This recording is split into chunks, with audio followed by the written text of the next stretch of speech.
दोस्तों, इस समय देश में बढ़ते वर्ल्ड क्लास कंस्ट्रक्शन और एक्सप्रेसवे के नेटवर्क की वजह से देश में बिजनेस से लेकर लोगों की आवाजाही तक को काफी सहूलियतें मिल रही हैं और लोग कम समय में ही ज्यादा दूरी तय कर पा रहे हैं, जिससे पूरे देश में एक कनेक्टिविटी की रफ्तार 5G स्पीड में होती हुई नजर आ रही है। और इसी रफ्तार में इजाफा करने के लिए उत्तर प्रदेश में गंगा एक्सप्रेसवे का निर्माण कार्य जारी है, जिसके तहत प्रदेश में गंगा के किनारों को जोड़ता हुआ एक्सप्रेसवे मेरठ से प्रयागराज तक के लिए बनाया जा रहा है। ऐसा कहा जा रहा है कि एक्सप्रेसवे उत्तर प्रदेश के सुदूर जिलों को NCR रीजन के पश्चिमी उत्तर प्रदेश के जिलों से जोड़ने में बड़ी भूमिका निभाने वाला है। तो क्या है एक्सप्रेसवे और कैसे तैयार किया जा रहा है, इस वीडियो में पूरी तरह से समझते हैं। आजकल उत्तर प्रदेश की योगी आदित्यनाथ सरकार द्वारा बनाए जाने वाला मेरठ से प्रयागराज तक 594 किलोमीटर लंबा गंगा एक्सप्रेसवे काफी चर्चे में है। और ये चर्चा इसलिए भी इम्पोर्टेंट है क्योंकि इस प्रोजेक्ट की बागडोर दी गई है सरकार के करीबी माने जाने वाले अडानी ग्रुप को, जिसके तहत गंगा एक्सप्रेसवे की 464 किलोमीटर सड़क बनाने का काम इन्हें सौंप दिया गया है। बता दें कि 17,000 करोड़ रुपए की लागत से गंगा एक्सप्रेसवे को बनाया जा रहा है और इसी के साथ ही 594 किलोमीटर लंबाई वाला ये एक्सप्रेसवे देश के सबसे बड़े एक्सप्रेसवे में से एक होगा, जिसके 464 किलोमीटर के हिस्से का निर्माण अडानी ग्रुप कर रहा है, जिसके लिए सबसे पहला काम यानी जमीन को जब्त करने की प्रक्रिया पूरी करने के बाद बदायूं से प्रयागराज तक अपने कॉन्ट्रैक्ट वाले हिस्से को पूरा करते हुए प्रोजेक्ट को जमीन पर उतारने के लिए अडानी ग्रुप की टीम जुट गई है।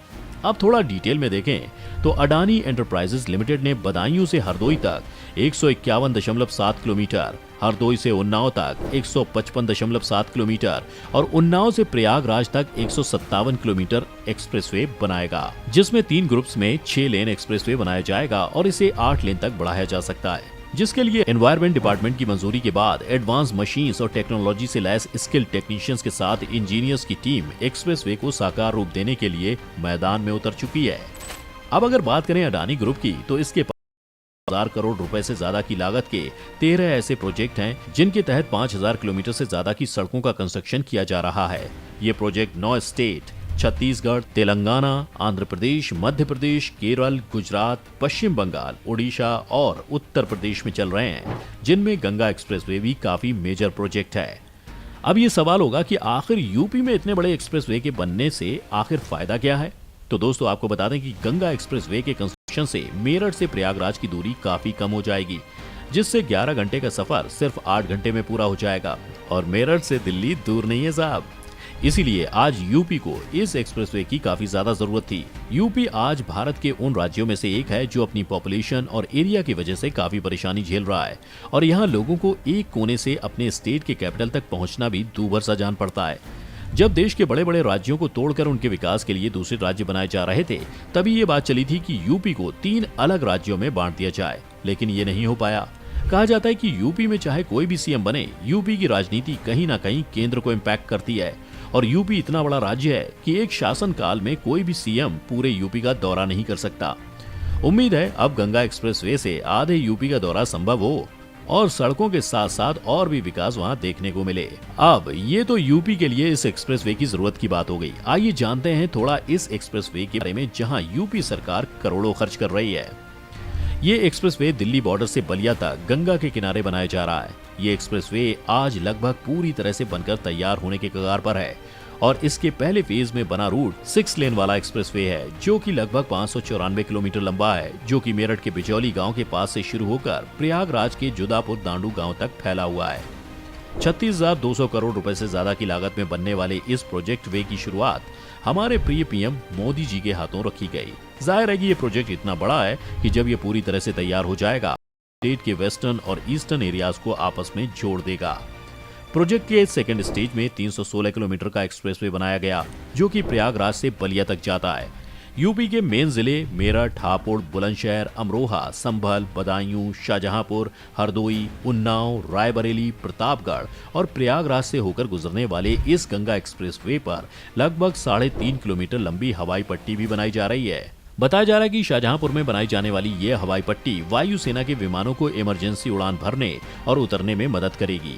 इसके अलावा ये भी ऑफर रखा गया है कि इस एक्सप्रेसवे पर ट्रॉमा सेंटर बनाने के साथ साथ जगह जगह पर एयर एम्बुलेंस की फैसिलिटी भी शुरू की जाए, ताकि एक्सप्रेसवे पर जल्द से जल्द मेडिकल मदद पहुंचाई जा सके। लेकिन ये एक्सप्रेसवे ऐसे ही खाली जमीनों पर नहीं बना है। इस एक्सप्रेसवे को बनाने के लिए 518 ग्राम पंचायतों के 7,368 हेक्टेयर जमीन अधिग्रहण कर ली गई और कई गांवों को रास्ते से हटाया गया। वो कहावत है ना कि हर चीज की कीमत चुकानी पड़ती है, यहाँ वो कीमत ये गांव वाले चुका रहे हैं। खैर, ये एक्सप्रेसवे का आइडिया अभी का नहीं है, बल्कि बहुत पहले का है। मीडिया रिपोर्ट्स की माने तो इस गंगा एक्सप्रेसवे का प्रस्ताव मायावती सरकार की तरफ से 2007 में ही रखा गया था। 1047 किलोमीटर लंबा गंगा एक्सप्रेसवे दिल्ली से सटे ग्रेटर नोएडा से शुरू होकर बिहार के नजदीक बलिया तक बनाया जाना था। लेकिन ये प्रोजेक्ट शुरू होता उससे पहले ही एक एनजीओ ने प्रोजेक्ट के अलाइनमेंट को इलाहाबाद हाई कोर्ट में चुनौती दे दी, जिसके बाद साल 2009 में इलाहाबाद हाई कोर्ट ने इस प्रोजेक्ट को बंद कर दिया था। कोर्ट का कहना था कि ये एनवायरमेंट प्रोटेक्शन लॉ के प्रोविजंस के खिलाफ है। जिसके बाद पिछली सरकार से की गई इस गलती से सीख लेते हुए योगी सरकार ने जनवरी 2019 में फिर से गंगा एक्सप्रेसवे बनाने का ऐलान किया। लेकिन इसके साथ उन्होंने ये प्रस्ताव भी रखा कि ये एक्सप्रेसवे गंगा के किनारों पर लोकेटेड न होकर वहां से 10 किलोमीटर दूर बनाया जाएगा और इस एक्सप्रेसवे का काम शुरू हो गया। अब बस देखना यह है कि आखिर गंगा एक्सप्रेसवे कितना सफल हो पाता है। खैर, फिलहाल तो इस प्रोजेक्ट से लोगों को काफी उम्मीदें हैं। कहा जा रहा है कि इससे राज्य के इकोनॉमिक डेवलपमेंट और रोजगार के नए रास्ते खुलेंगे। प्रधानमंत्री नरेंद्र मोदी ने योगी सरकार के इस मेगा प्रोजेक्ट की आधारशिला शाहजहांपुर में रखी थी।